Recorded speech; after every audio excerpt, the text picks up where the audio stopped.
അജിത, ഇപ്പോൾ നയരൂപീകരണ സമിതിയിൽ നിന്നും മുകേഷിനെ ഒഴിവാക്കിയേക്കുമെന്നുള്ള സൂചനകളുണ്ട്. കാരണം അത് മുകേഷിനോട് ആവശ്യപ്പെടുന്നു, നിങ്ങൾ സ്വയം ഒഴിവാകണം എന്ന്. പക്ഷേ MLA സ്ഥാനവുമായി ബന്ധപ്പെട്ട് സർക്കാർ ഒരു നിലപാടിലേക്കും പോകുകയില്ല എന്നാണ് ഇപ്പോൾ അറിയാനാകുന്നത്. അത് ശരിയല്ല എന്നുള്ളതാണ് ഞങ്ങളുടെ അഭിപ്രായം. കാരണം എന്താ വെച്ചാൽ ഇപ്പം മുകേഷിനെതിരെ വന്നിട്ടുള്ള ആരോപണങ്ങള് രണ്ട് പെൺകുട്ടികളാണ് വളരെ ശക്തമായ ആരോപണങ്ങൾ ഉന്നയിച്ചിട്ടുള്ളത്. അത് മാത്രമല്ല, നേരത്തെ ഡൊമസ്റ്റിക് വയലൻസിന്റെ പല ഇഷ്യൂസും രണ്ട് ഭാര്യമാരുടെ പിന്നെ എന്താ പറയാ മൊഴികളും ഒക്കെ സമൂഹത്തിൽ ഇങ്ങനെ പ്രചരിക്കുന്നുണ്ടല്ലോ, എല്ലാവർക്കും അറിയാം.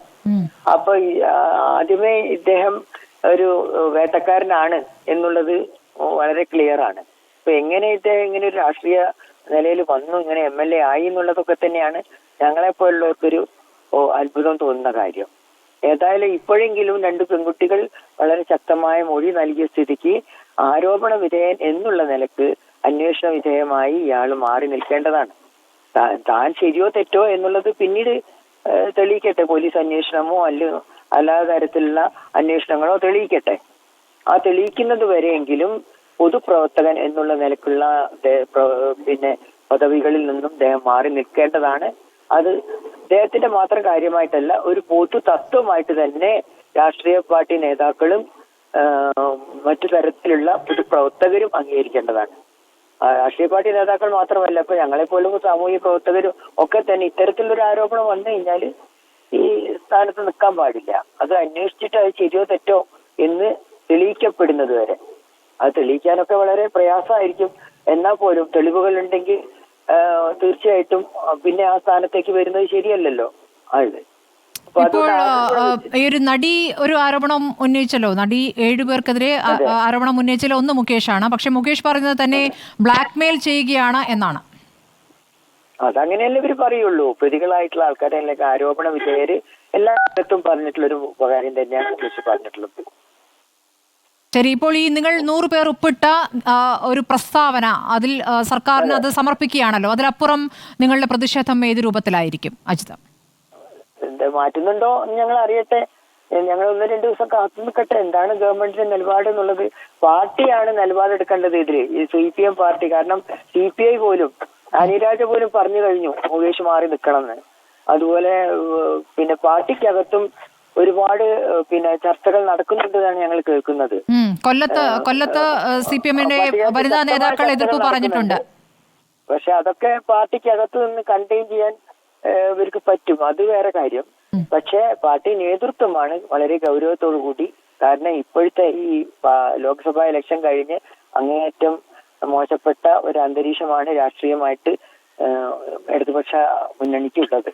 അതെല്ലാവർക്കും അറിയുന്നതാണ്. അപ്പൊ ഈ ഇമേജ് ഒന്നും മാറ്റിയെടുക്കുക എന്നുള്ളത് ഈ വളരെ, അതായത് തിരുത്തൽ പ്രക്രിയ ആരംഭിക്കുന്നു എന്നുള്ളതല്ലേ ഈ ഇലക്ഷൻ കഴിഞ്ഞ ഉടനെ അതിന്റെ റിസൾട്ടിന്റെ ഭാഗമായിട്ട് പറഞ്ഞിരുന്നത്. ആ പ്രക്രിയയുടെ ഭാഗമായിട്ട് ഇപ്പൊ ഞാനും പറയുന്നു, ഹേമ കമ്മിറ്റിയെ നിയമിച്ചതും ഈ ഒരു പിന്നെ റിപ്പോർട്ട് ഉണ്ടാകാനുള്ള സാഹചര്യം ഉണ്ടാക്കിയതും വളരെ പോസിറ്റീവായിട്ടുള്ള കാര്യമാണ്. ഇന്ത്യയിലെ മറ്റേതൊരു സിനിമാ മേഖലയിലും ഇങ്ങനെ ഒരു അന്വേഷണം ഉണ്ടായിട്ടില്ല, ഇങ്ങനെ ഒരു റിപ്പോർട്ടും ഉണ്ടായിട്ടില്ല.